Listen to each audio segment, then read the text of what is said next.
Hey everyone, it's Foxkey, and recently the 3.4 livestream for Genshin has sparked some inspiration for me to make a video like this, where I discuss my opinions on the most valuable 5-star pull in each element. On top of that, I also want to clarify my opinion regarding 5-star rarity. You'll see that in this video too. So let's jump right in. For Pyro, it's probably easily Hu Tao, but I should add that Hu Tao herself doesn't have that much pull value, rather it's just significantly higher than other 5 stars in her element, as all Pyro 5 stars right now are centered around exclusively dealing damage. Some of the 4 stars like Jangling, Bennett and even Toma provide arguably more value than our Funeral Parlor director, but won't be considered in this as they're 4 stars, you'll probably just get them as you progress through the game. Hu Tao is a premium option for Pyro damage and fits herself as the head of some of the strongest teams in that category, but if that's what you want, she does have the highest pull value. Now this is where it gets good. Since Hydra is the cornerstone for a significant amount of Genshin's team building and strategy, it creates our first 3-way tie in pull value between Yelan, Ayato and Tartaglia, in my opinion of course. Now I'm not saying get all 3, that's too much, we're only 2 elements into the list, but I can't stress enough how fundamentally valuable it is to have at least one of these characters to go with the Jingcho, so you have a Hydra option for both teams in the Abyss. If you don't have a Jingcho late game, well I don't know what to say, but if you're early game, that should be a priority of yours. Anyway, Yelan is an option for purely off-field Hydra. She functions almost exactly like Jingcho, but exchanges his supportive utility and faster application for more damage. The banner's also coming, probably this patch by the time I post this, but yeah, relatively soon nonetheless, so you should have a prime opportunity to pull her if you so desire. Tartaglia is quite the opposite though, aggressively on-field only, with a strict playstyle and strict team set. His on-field application though is the best in the game, which is backed up by some good damage. Only problem, the one team thing, International, in which you focus on dealing high vaporize damage in a 10-second window or so.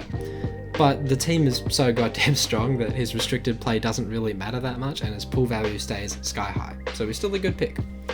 Ayato is a mixture of both, having decent and consistent application on field, and some low but lengthy application off field through his burst. His pull value is at the top purely because of his flexibility.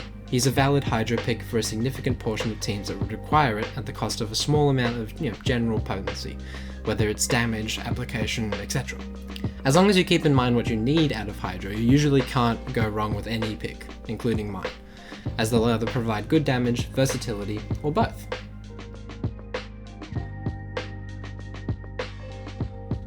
Oof, an easy one, Kazuha, there's no question. Now there's an argument for Venti, but here's the counterpoint. Venti has a condition, and if that's met, he basically turns off the game, and does really good damage to go with it.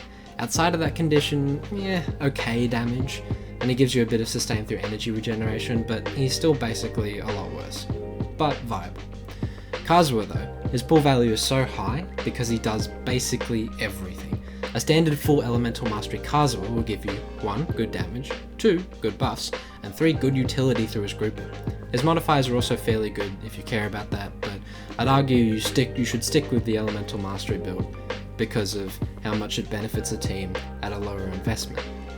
His skill and burst have low cooldowns and cost respectively, and the extreme amount of role consolidation you receive from having Kazuha in teams that want Kazuha will literally change your account, making him have the highest pull value within the Anemo element easily.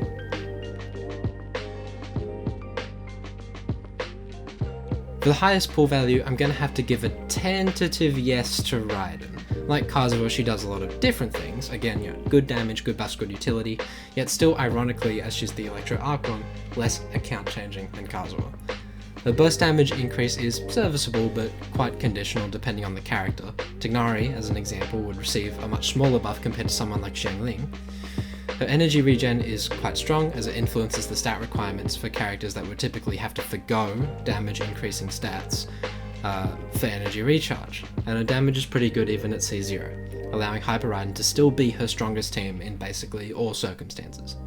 Despite all those good things, Raiden is just a lesser evil version of Hu Tao, kind of, with her pull value simply being the highest in her element rather than the highest overall, I think. I would always try to get a Hydra option and Kazuha first, for example.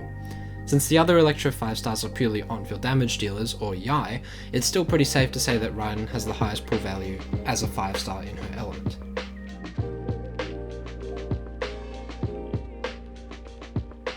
The new kid on the block, Nahida. Again, was it really a question? Alhaitham is coming soon, and I'm gonna be honest, I am an avid leak viewer. I just don't really want to talk about pre-release content here to a bannable extent, because that will happen, but I'm fairly sure I'm allowed to say this from official footage. He's a main damage dealer / driver type character for Dendro, which is strong, but he doesn't have any off-field presence or buffing capability in a C0 kit. Thing about Nahida is she has a good amount of damage, not as much as him of course, but a lot for a supporting character.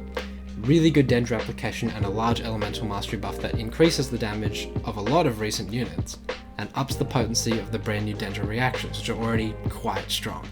Basically, she's the strongest catalyst, get it, to all the new low investment but powerful things you can do in current day Genshin Impact, making her the highest value Dendro 5-star. It's probably Ayaka, right? Literally just for her damage? I mean, it's pretty good. But it's hard not to think of her in the same way I thought of Hu Tao, where her pull value in her individual element is high just because she's got good numbers. You could arguably say something similar for Ganyu, but I'm gonna be real, she's fallen off pretty hard. Ganyu's still good, especially in Venti compatible content, but her damage is just a bit too drawn out, whereas Ayaka does it all in 5 seconds, which is what you want to clear faster in Genshin and beat its time trial challenges.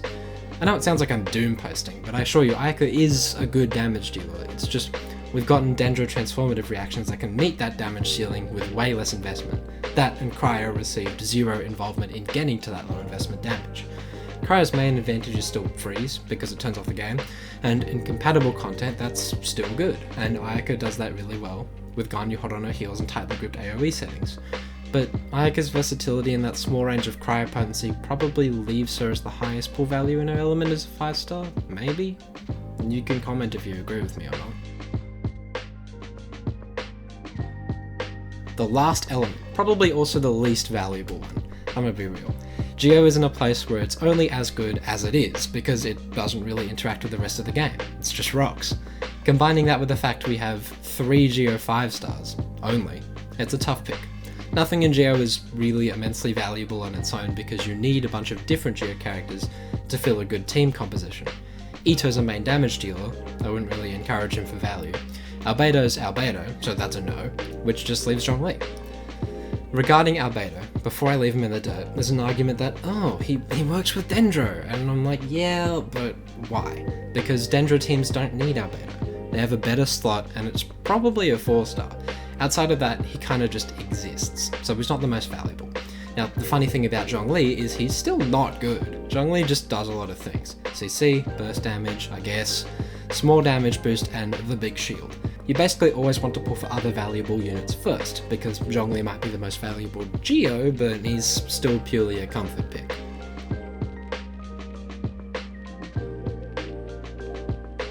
So the thing about this list I should probably clarify is if you don't want to pull some of the characters listed here, then by all means don't. It's just a general recommendation. It's also my opinion. Granted, there are some facts rooting them down, and some of them are just objectively correct, but when it comes to Cryo and Pyro, which are just full of damage dealers at the moment, it's sort of subjective between your own preferences and requirements. Even Hydro, for example, has a few variances and exceptions. Kokomi has also pretty decent, albeit somewhat limited Hydro application, but if the situation calls for her immense healing, then she's arguably just as valuable, if not more, than the characters I've personally put on a pedestal. Which leads into my next take. Unless you're a newer player, there's not really an argument that an element has too many 5-stars or too little 4-stars. As a flat statement, yeah, that can be correct, but for general gameplay, how many quote-unquote mandatory 5-star pulls have I actually listed in this video? If you couldn't tell while watching from my tone, it was about 3 or 4 characters, those of which enable many different teams, which just fleshes out your options to a much more comfortable extent. Characters outside of those few are really just pulls you make for fun, because you like their personality or gameplay. I'm talking about this because I think a large amount of the community just opens up the character archive, sorts by element, and garners this really black and white perspective of, damn, 6 of the 9 Hydro characters are 5-stars, but Hydro's such a good element, how am I going to manage to get them? When the reality is you don't need to get them all. I highly doubt your tastes are entirely compatible with every single Hydro character, because characteristically, they're quite different from each other. But in gameplay, they'll often perform quite similar tasks, meaning you really just have to pick one. And then your second Hydro is Jingcho, who's both broken, a 4-star, and has been free multiple times. I think trying to say that an element needs more 4-star characters for accessibility isn't always right. Sometimes it isn't true or just doesn't apply, and sometimes it does. Like if we're talking Geo, yeah, I'll agree with you, their 4 stars kinda suck, but for every other element, I just don't think it checks out. A couple other things to keep in mind is that 1, 4 stars are on a bit of a declining track record right now. For example, even if a unit synergizes perfectly with Candace, she's still not going to be that good, even though she's Hydro. Dory has like 1 team, which is Constellation locked, and outside of that she's just kind of alright. Kole has questionable uptime and just bad abilities that are barely carried by the fact she's Dendro, and Farazan is just a bit Constellation locked. Point is, 4 stars are starting to be less reliable, meaning the push for more kind of just eats itself for breakfast, especially when 5 stars don't actually demand that much from you, and you have a decent amount of freedom to focus, pick, and choose. I also briefly want to bring up usage rate. Usually this argument is misused to determine character strength, but we're not talking about that right now. Pretty much each cycle, the most used set of 8 characters consists primarily of 5 stars, about 4 to 6 of them, which says something about the state of 4 stars, but also that 5 stars are just becoming less and less rare, meaning more people are likely to have them, more people are likely to use them. It doesn't mean that 5 stars are freebies you get off the street, but it should point out that a 5 star isn't just permanently stuck in this realm of inaccessibility because they're not potentially weaker options. I hope that was decently insightful. Both topics, I mean. There's a few things I want to make for the channel in the coming future, and I hope you'll watch those like you watched this. Until then, live your lives and have fun. See ya.